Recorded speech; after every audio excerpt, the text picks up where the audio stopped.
그 후에 의지와 법에 대해서 그 좀 보겠습니다. 그 법에 대해서 한번 이제 보면은 의의 의지는 마나스라고 하는 것은 자기 마음대로 할 수 있는 자유와 능동적인 힘을 가진 것을 우리가 그 의지라 그러죠. 근데 의지와 법의 관계를 가지고 불교에서는 의지가 깨달음의 의지, 자기 향상의 의지, 그것을 만들어갈 수 있는 힘을 말하는데 거기에 모든 근거가 없는 의지는 아무런 의미가 없죠. 기준이 있어야 된다. 그 기준이 무엇이냐 하면 법입니다. 그래서 다르마 이렇게 표현하고 있는데 그 원래 그 산스크리트의 뜻은 무엇이냐면은 보유하고 있는 것이라는 뜻입니다. 짊어지고 있다라고 하는 그런 뜻인데 이제 요새 이것이 많이 역사적으로 많은 시간을 거쳐서 사용하다 보니까 규범, 관례, 의무, 사회, 질서 여러 가지 말로서 많이 쓰이고 있습니다만은 5세기경에 그 유명한 부타고샤라고 하는 사람이 스리랑카 불교의 토대를 쌓은 사람이 부타고샤입니다. 이 부타고샤가 인도에서 스리랑카로 건너가서 스리랑카 불교의 토대를 쌓으면서 여러 가지 법의 체계를 세웠어요. 그래서 지금까지 근대의 모든 학자들이 부타고샤의 이 청정도론이라고 하는 책을 토대로 해서 불법 원시불교 이해하는 기초를 세우고 있어요. 여기에 법에 대해서 이제 네 가지 용법이 있다고 이렇게 제시해놨어. 속성과 교법과 성전과 사물 존재 이런 뜻입니다만 이걸 가지고 법에 대해서 우리가 구체적으로 이제 좀 자세하게 봐야 되겠는데 가장 기본적인 무엇이냐 하면은 어떤 원인이 있으면 반드시 그에 상응하는 결과를 나타내는 존재의 필연성이 있습니다. 이걸 보유하고 있다라고 이야기해요. 보유하고 있다 하는 그런 뜻이죠. 그래서 인도에서는 법을 중국에서는 도라고 내가 이야기했죠. 인도에서는 법이라고 그럽니다. 그래서 도나 법이나 같은 뜻이에요. 따지고 본다면은 인간이 가야 할 길이다 하는 거죠. 가장 가야 할 기본적인 길로 가는 것인데 그것이 육체적인 길을 걸어가는 것은 우리가 숲에서 빠져나온 길이지만은 마음의 길의 도라고 하는 것은 형체가 보이지 않기 때문에 상당히 어려운 것이죠. 그래서 도를 찾기가 어렵고 도를 깨닫기가 어렵고 갈 길을 찾기가 어렵는데 법이라고 하는 글자가 무엇입니까? 물이 흘러가는 것이죠. 물이 흘러가는 것인데 어떻게 흘러갑니까? 위에서 아래로 흐르죠. 이것이 불변의 법칙이다. 불변의 법칙.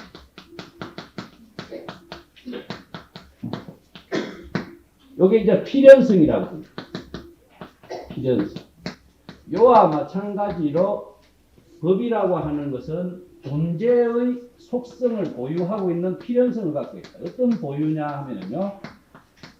어떤 인과 연의 관계의 결합에 의해서 존재가 형성되는데 이 존재의 형성을 법이라고 합니다. 근데 이 존재라고 하는 어떤 보유를 하고 있느냐 하면은 법이 존재하게 되면은 생로 병사를 거쳐서 반드시 공으로 되돌아가는 존재의 필연성의 법칙성을 갖고 있는 거예요. 이걸 법이라고 합니다. 그래서 이 세상에 모든 존재하는 것은 인과 연의 관계를 갖지 않는 존재는 있을 수가 없어요. 그래서 불법은 이러한 인연의 법칙과 존재의 법칙을 깨닫는 것이 불법입니다. 자, 이건데 우리가 형상이 있는 것을 보고 깨닫기는 좀 간단하게 이해가 되죠. 그런데 형상이 없는 것을 보고 깨닫는 것은 어떤 것인가? 아까도 이야기했지만 불법은 마음의 법이라 그랬죠. 예를 들어서 우리가 한 알의 씨앗이 형성됐다가 씨앗이 생성되는 과정부터 한번 이해를 하고 넘어가면은 그 옆에 여러분 그 법 존재에 대해서 설명을 보세요. 칠판에 쓰는 것보다도 그게 존재 사물의 시간적인 인과관계에 의해서 형성 존재의 속성을 지니고 있는 것인데 법은 존재이고 또 존재는 사물이기도 하다. 이 존재 법 사물이 어떻게 형성됐느냐 하면은 인과 연에 의해서 이루어지기 때문입니다. 그 인이라고 하는 하나의 우리가 씨앗이죠. 씨앗이지만은 그 씨앗이 연을 만나지 못하면은 씨앗은 존재 의미가 없는 겁니다. 그러면 이 씨앗이 연을 어떻게 만나야 되냐? 우리가 보리의 하나를 씨앗이라고 한다면은 농부의 손길을 만나야 되고, 농부의 손길을 만나야 되는 것도 아니죠? 흙을 만나야 되고, 물을 만나야 되고, 기후와 풍토를 좋은 자랄 수 있는 그 모든 것이 무엇이냐? 조건이 아니라 환경입니다. 환경을 연이라고 합니다. 연. 그래서 우리가 여러분들이 불성을 갖고 있다라고 하는 것도 좋은 불성을 아무리 갖고 있어도 부처님의 법이라든가 깨달음의 방법이라든가 수행 방법이라든가 올바른 스승의 지도라든가 이러한 환경을 만나지 못하면은 불법으로서의 자기의 가능성을 만들어내지 못하는 거예요. 그래서 인도 중요하지만은 이 인이 인으로서의 존재 의미를 만들어 갈 수 있도록 환경이 굉장히 중요합니다. 그래서 인과 연이 만났을 적에 하나의 새로운 세계의 결과가 이루어지는 것을, 결과로 만들어지는 것을 존재라고 하고 법이라고 합니다. 그래서 법은 무엇이냐? 인과 연의 만남으로서 이루어지는 것을 법이라고 합니다. 자, 그 밑에 보면 일적 다 다적이라고 해놨죠? 한 알의 씨앗이 연을 통해서 많은 씨앗으로서 바뀌는 건데, 그 똑같은 씨앗의 숫자는 많다고 할지라도 씨앗의 속성은 어떻습니까? 같죠? 그래서 하음철학에서 일적 다 다적 일. 만법 일여. 나아가 자기의 불성을 깨닫음으로 해서 일체 만법의 불성을 깨닫게 되는 원리가 나오는 거예요. 그래서 일욕이 나온 거예요. 일인이 다인이 되는 겁니다. 그런데 이렇게 결과로 이루어진 것을, 인연의 결합에 의해서 이루어진 결과가 하나의 법이고 존재고 사물이고, 그런데 이 사물이 어떤 필연성을 갖게 됐느냐 하면은 하나의 인연이 만들어지면 생주이멸을 거치게 됩니다. 또 생로병사를 거치게 돼 있어요. 요게 불변의 법칙성을 갖고 있고 존재 시간적인 변의의 속성을 지니고 있는 거죠. 그런데 생멸은 알겠습니다. 생멸과 생사는 우리가 뭡니까? 이루어진 것은 없어진다는 거 하는 필연성이죠. 그런데 머무르면서 변화되면서 머무르는 거하고 늙고 병들어가면서 존재하고 있는 요것을 무상이라고 합니다.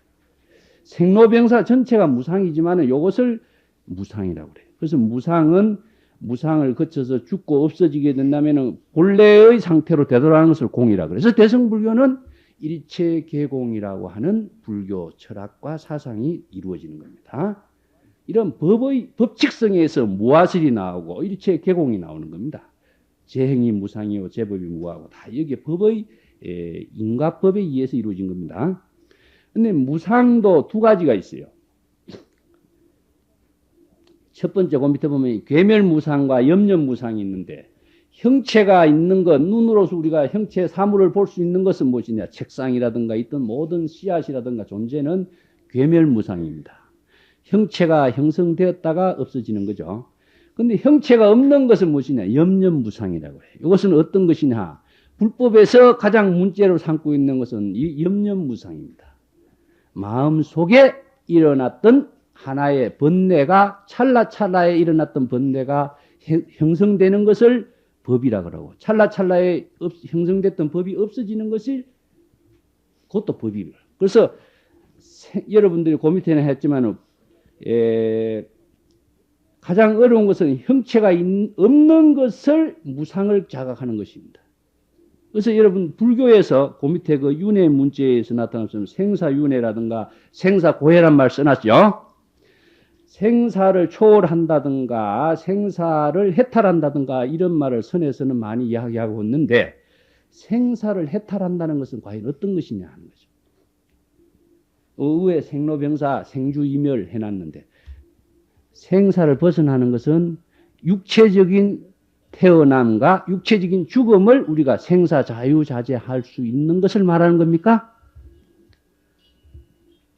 어떤 큰 스님이 우리가 정각원에 옛날에 초청을 했어요. 초청을 해갖고 큰 스님이라고 이제 우리나라에서 뭐 제방에서 유명한 선지식으로 다 받고 해서 이제 큰 스님이라고 초청을 했는데, 우리가 조실스님 이렇게 이제 칭호를 올려서 오늘 조실스님 모시고 정각원 법회를 하겠습니다. 그러니까 이 조실스님이 올라가시면 겸손한 말씀을 그러는 게 아니라 조실이 되려면은 생사를 자유자재하고 해탈해야 되고 초월해야 되는데 나는 아직 생사를 자유자재 해탈 초월하지 못했기 때문에 조실 칭호를 받을 자격이 없습니다. 이렇게 겸손한 말씀을 하시는 거예요.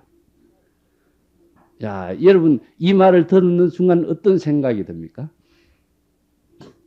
아, 이 노장이 한평생 죽노릇 허댔구나 난 딱 했어요. 우리가 여러분 태어나는 거 죽는 것을 자유자재로 할 수 있는 사람이 있어요? 여러분 태어나고 싶어 태어난 사람 손 들어보세요.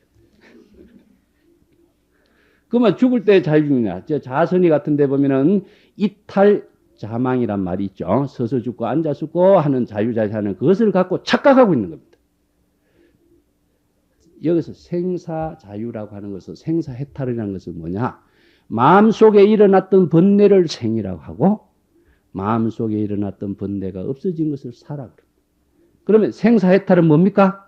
마음속에 일어났던 번뇌가 없어진 경지가 생사해탈의 경지죠. 불교에서 생사해탈은 이런 겁니다. 그것을 그 밑에 열반경에서 우리가 재행무상시 생멸법 생멸멸이 정멸리락이란 요 구절 잘 보세요. 생멸이나 생사나 똑같은 말입니다. 생멸, 일체의 모든 것은 무상한 것이요. 이것은 무엇이냐? 생멸의 법이기 때문에. 무상하다라고 하는 것은 생멸법이기 때문에 것인데 생멸이 없어진 경지가 무엇이냐? 열반적정의 경지입니다.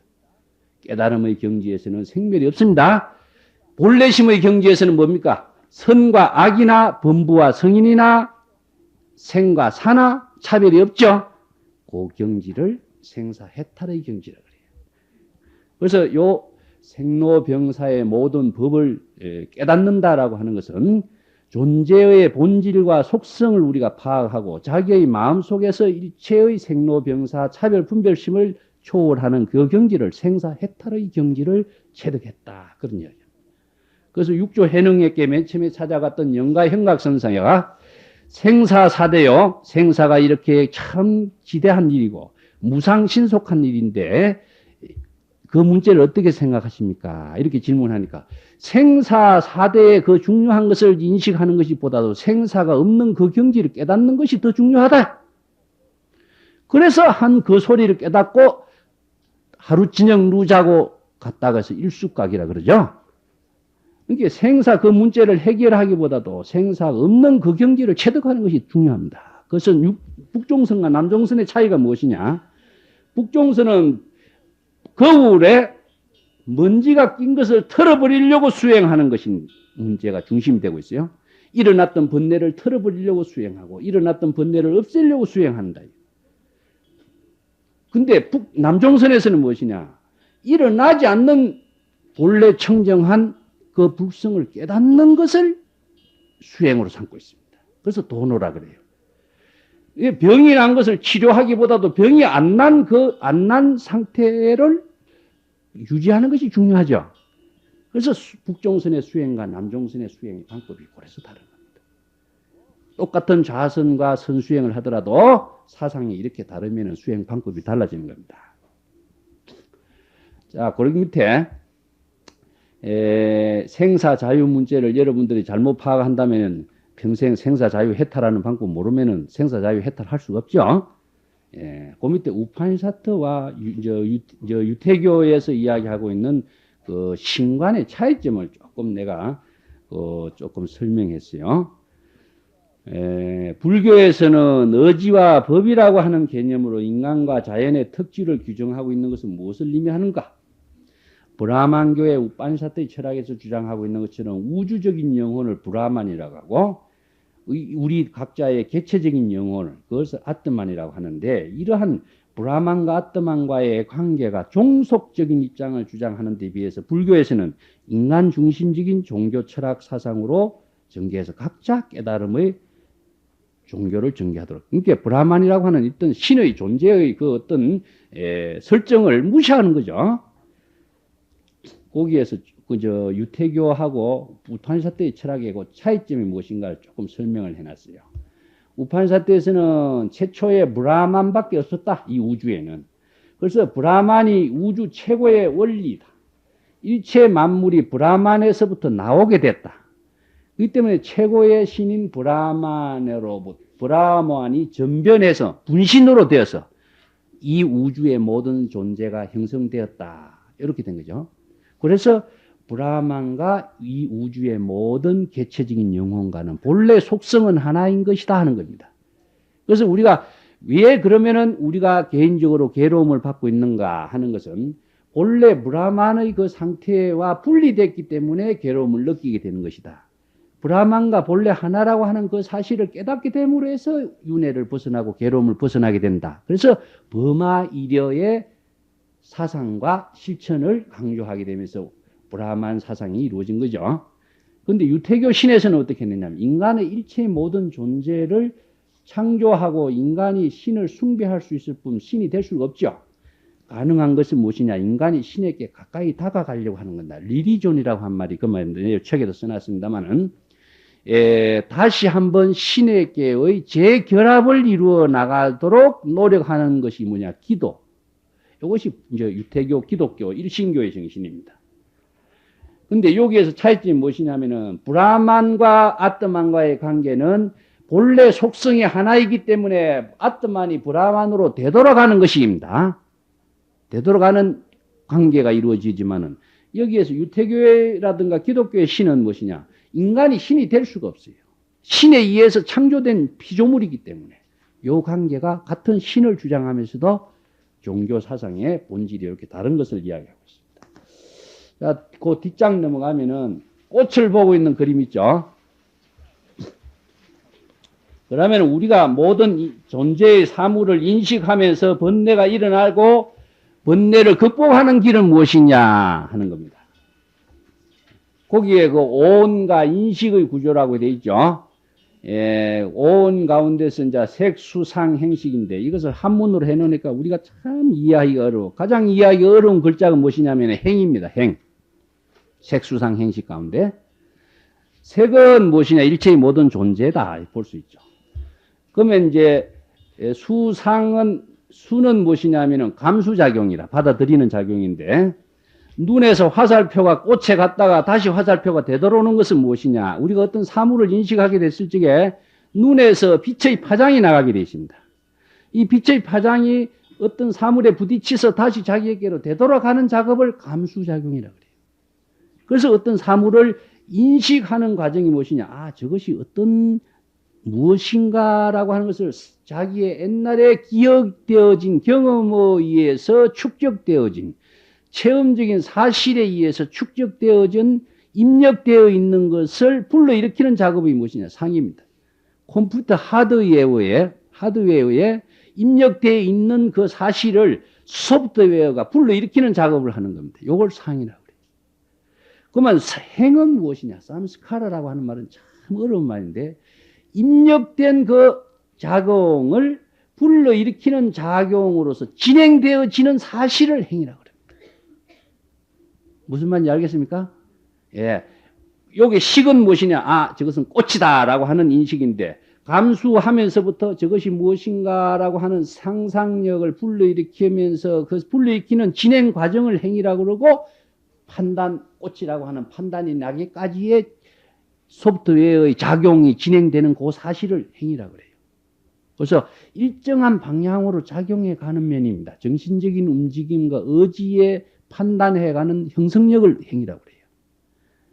이거 참 우리가 이해하기가 어려운 부분인데 식은 무엇이냐? 판단입니다. 인식입니다. 완전히.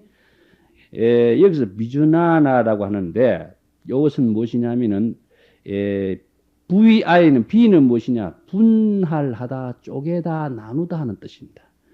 주나나라고 하는 말은 인식하다, 알다는 뜻이에요.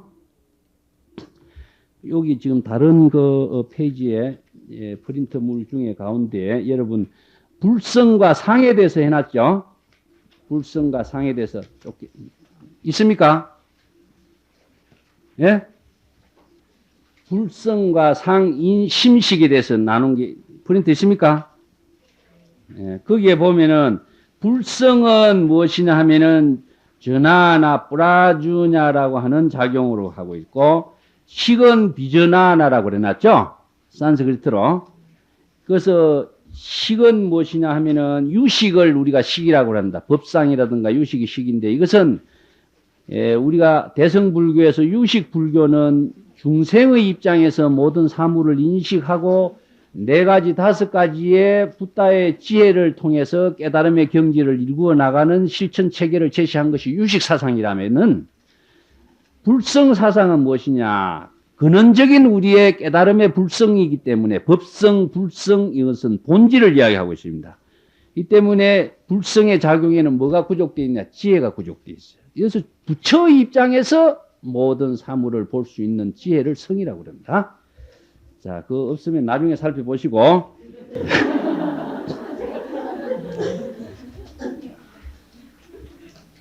성은, 예? 성은 무엇이냐 하면은 부처의 입장입니다. 부처의 입장이고, 식은, 예? 식은 중생의 입장이다. 중생의 입장. 그래서 이것은 무엇이냐? 비즈나나 나라고 하는 것은 쪼개어서 인식하다라고 하는 것은 나누고 분별하고 대립적으로 상대적으로 인식하죠. 이것은 분별 인식입니다. 근데 여기에서 성은 프라주나라고, 예? 프라주나라고 하는 것은 프라라고 하는 것은 완전한 것, 본래적인 것, 전체적인 입장이다. 주나나 인식하다. 그래서 지혜의 인식을 프라주나라고 합니다. 프라주나라고 하는 것은 프라라고 하는 것은 완전한 것, 본래적인 것, 전체적인 입장이다. 주나나 인식하다. 그래서 지혜의 인식을 프라주나라고 합니다. 근원적인 각자의 불성애로 직관적으로 모든 사물을 분별하지 않고 바로 파악하는 것. 어머니를 구할 것인가, 철을 구할 것인가 하는 작용이 지혜 작용이라고 했죠? 어머니부터 구해야지 생각하는 것은 분별적인 작용이죠? 그렇죠. 여기서 분별적인 작용으로 전개되는 것을 식이라고 합니다. 근데 어떤 사물을 인식하는 것은 식의 작용입니다. 근데 식의 작용을 하면서도 식에 머무르 보면 집착이 생기고 욕심이 생기고 끄달리고 자기가 거기에 빠져버려요. 중생이 돼버려요. 인식을 하고 인식에서 벗어나는 것은 무엇이냐? 근원적인 본래로 되돌아가는 작업이다. 그래서 육식, 칠식이 해놨지만은 인식에서 초월해야만이 자기의 본래로 되돌아갈 수 있죠. 그래서 불성, 진여, 자성, 본래심, 평상심으로 되돌아가야 돼. 인식을 하고 인식에 머무르면 집착이 생기고 집착하지 않고 인식은 하고 다시 본래로 되돌아가는 작업을 하는 것을 우리는 끊임없이 일상생활을 하면서 이런 생활을 하고 있는 겁니다. 그래서 인식과 초월이라고 하는 문제가. 인식을 하지 못한다면 멍청하게 되는 거죠. 인식을 하고 인식에 머무르지 않는 작업이 무엇이냐? 초월작용입니다. 초월작용은 어디로 초월되느냐? 근원적인 본래심으로 되돌아가는 겁니다. 이런 작용을 하고 있는 것이 인식과 초월이라고 할 수 있고, 그것을 밑에 중생과 부처의 차이점을 내가 설명해 놨어요. 인식과 집착과 차별을 하게 되면 애치유 생로병사가 이루어진다. 애치유 생로병사가 12연계 주장됐죠. 무명, 음력에 의한 현실의 사물 존재에 집착하기 때문에 차별, 분별심으로 번뇌가 일으킨다. 그래서 윤회의 세계에 빠진다. 그래서 우리의 마음이 좋아하고 싫어하고 미워하고 싸움을 하고 뭐 하는 것이 이거 뭐냐면 육도윤회의 마음속에서 육도윤회에 빠지는 겁니다. 생사윤회에 빠진다. 생사윤회가 뭐죠? 번뇌가 일어나는 생, 사는 번뇌가 없어지는 거죠. 끊임없이 번뇌가 일어났다가 없어졌다. 생사고해에 빠지고 부침하고 있다. 그런 이야기 하죠. 여기 윤회에 빠지는 겁니다. 근데 부처는 무엇이냐? 인식하고 나서 다시 깨달음으로 자기 전향을 할 수 있는 거예요. 일체 개공이라고 하는 그 만법의 법의 본질을 알고 있기 때문에 집착을 하지 않는 거예요. 그래서 공의 실천을 통해서 깨달음의 지혜로 되돌아가는 작용을 우리가 자각이라고 합니다.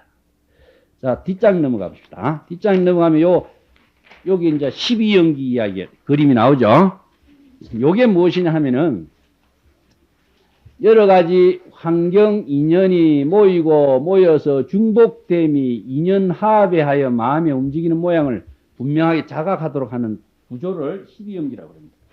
보통 우리가 지금까지 불교학자들이 12연기라고 하는 것은 과거, 현재, 미래 3세 양중인가로서 이해를 했죠. 이건 이렇게 이해하면 안 된다.